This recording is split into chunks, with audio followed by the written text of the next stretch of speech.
তুমি আল্লাহকে ছেড়ে দিয়েছ, নামাজ ছেড়ে দিয়েছ, কোরআন ছেড়ে দিয়েছ, দোয়া করা ছেড়ে দিয়েছ। কিন্তু আল্লাহ কি কখনো তোমাকে একা ছেড়ে দিয়েছেন? না, কখনোই না। যখন তুমি গুনাহ করছিলে, আল্লাহ তোমাকে সেই গুনাহ থেকে বাঁচানোর জন্য অনেক দরজা বন্ধ করে দিচ্ছিলেন। তোমার মনে হচ্ছিল সেই দরজাগুলো বন্ধ হয়ে যাওয়া তোমার জন্য কষ্টের বিষয়, কিন্তু আসলে সেটাই ছিল আল্লাহর ভালোবাসা। আল্লাহ তোমাকে সেই গুনাহ থেকে রক্ষা করতে চেয়েছিলেন। যখন তুমি একা বসে কাঁদছিলে, আল্লাহ তোমার কান্না শুনছিলেন। যখন তুমি ঘুমিয়েছিলে, আল্লাহ তোমার হেফাজত করছিলেন, কারণ তুমি তার বান্দা, আর আল্লাহ তোমাকে অনেক ভালোবাসেন। কিন্তু তুমি আল্লাহকে তখনই স্মরণ করো যখন সবাই তোমাকে ছেড়ে চলে যায়।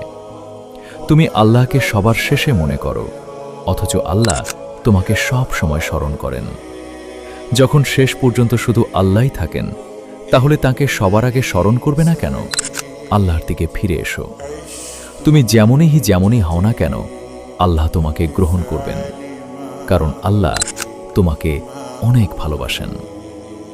ভিডিওটি সদগায়ে জারিয়া হিসেবে শেয়ার করে দিন, আর চ্যানেলটিকে ফলো করে একটি লাইক করে দিন, কারণ আপনার একটি সাপোর্ট আমাকে পরবর্তী ভিডিও বানাতে মোটিভেট করে।